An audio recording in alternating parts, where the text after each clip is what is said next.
ቤተሰቦቻችን እንዴት ናችሁ? ደህና ናችሁ? አለን እኛ ደህና ነን፣ እግዚአብሔር ይመስገን።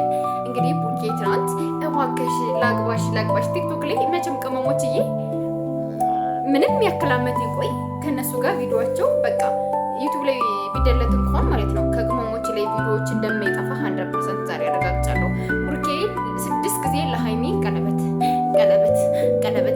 5 እጣት እኮ ነው ያለን። ከ5 እጣታችን እንኳን ቢደረግ ከአንደች መቼም ከግራችን የሚደረገው እንጂ ከቀኝ እጅ አይደረግም ማለት መሰለኝ። ቀለበታ ከግራችን የሚደረገው አይደል መሰለኝ። እንደዛ አረገ ስለማለቅ የለኝም አላውቅም ማለት ነውና 6 ጊዜ ቀለበት ለማድረግ ተንበርክኮ አንድ ቀለበት ነው ሁሌ ይዘው የምዞረው ወይስ 6 አይነት ቀለበት ነው? የትናንት ነው እንግዲህ መንገድ ላይ ጥለዋልና ያለበትን ቦታ አካባቢ የተጣለበት የፈለጋችሁ ሰዎች ያገኛችሁ ሰዎች መልሱላቸው።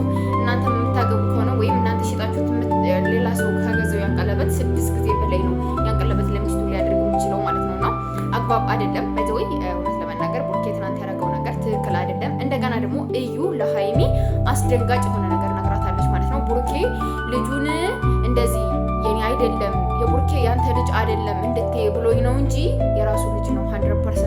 ስለዚህ እሱ አውቆ ነው ቡርኬ አስፈራርቶኝ ነው ምናምን እንደዛ ያልኩት ብላ ለሃይሚ ነግራታለች። ሃይሚ ደግሞ ያንን ሰምታ ያለውን ነገር አንተ አብራርተህ ሳትነግራት ድብስብስ ማድረጊያ ወድሻለሁ ትንሻለሁ ብለህ ቀለበት ለማድረግ መሞከርህ ይሄ ውሸት ለመሸፈን እውነታ እንደሌለህ ምናምን ያስመስልብህና ቡርኬ ያረካቸው ነገሮች ልክ ስላልሆኑ በደንብ አድርገህ አሁን ቢሆን ሃይሚን በደንብ ይቅርታ ጠይቀሃት ምን ብለህ ያለውን ነገር በደንብ አስረድተሃት ከዩ ጋርም ያለውን ነገር ጨርሳችሁ ምናምን እንጂ ከዩ ወደ ሃይሚ መመለስ ያለብህ እዛ ጋር ያለው ነገር ሳያልቅ እዛ ጋር ያለው የጀመርካቸው ነገሮች ሳያልቁ እዚህ ጋር መጣህ በዚህ እንደዚህ አድርገሽ እንደዚህ ተበለሽኝ እንደዚህ ብለሽ ምናምን ብለህ አንተ የሆነ ነገር የምታደርግበት ምክንያት ምንም አይነት ነገር ይኖራል ብዬ አላስብም፣ እንደኔ ማለት ነው። ስለዚህ ቅድሚያ ማስተካከል ያለብህን ነገሮች አስተካክል፣ ማድረግ ያለብህን ነገር አድርግ። እዛም በኋላ መወሰን ያለብህን ውሳኔዎች ተወስናለህ፣ ማድረግ ያለብህን ነገሮች ሁሉ ታደርጋለህ ማለት ነው። አይሻልም ቡርኬ? እንደዛ ቢሆን እንደኔ አሪፍ ነው ብዬ አስባለሁ። ከዛ ውጭ ግን በዚህ ገብቶ እንደዚህ አድርጎ እንደዚህ እንትን ብሎ ምናምን የሚባሉ ጥያቄዎችና ነገሮች ለኔ ተስማሚ ይሆናሉ ብዬ የማስበው አንዳችም ነገር የለኝም፣ እውነት ለመናገር ማለት ነው። በጣም ነው የደበረኝ፣ በጣም ነው የከፋኝ። ሃይሚ ልቧን ሁሌም አትስባራት። ቀለበት የሴትን ልጅ ልብ አይሸፍንም።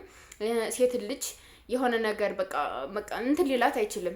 ቀለበት የሆነ ሊሸፍናት የሚችል ነገር ይሆናል ብዬ አላስብም፣ እንደኔ ማለት ነውና ቀለበት ማለት አንድ ሴት በቀለበት ስላሰስካት ልቧ እንትን አትልም ወይም ብዙ ነገሮችን አጥፍተህ ምናምን ይቅርታ ትልሃለች ምናምን ማለት አይደለም።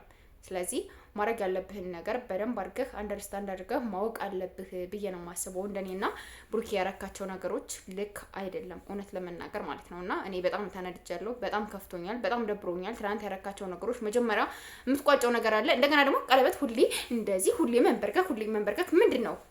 አንዴ በቃ ማድረግ ካለብህ በስነ ስርዓት አንዴ ነው የሚደረገው። ልንገርህ፣ አንዴ ኦር ሁለቴ በቃ።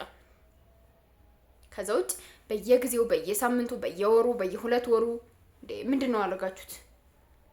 ምንድን ነው ሰርግም እንደዚህ ነው የምታደርጉ ማለት ነው? 10ኛ ካልሞላ ቡርኬ አያገቡም እነዚህ ልጆች 10ኛ ካልገቡ አይጋቡም ምናምን እየተባላችሁ መቀለጃ ትሆኑ፣ እውነት ለመናገር ማለት ነውና ቡርኬ የምታደርጋቸውን ነገር በደንብ አድርገህ ማወቅ አለብህ። እና ቤተሰቦች እናንተስ ምን ትላላችሁ?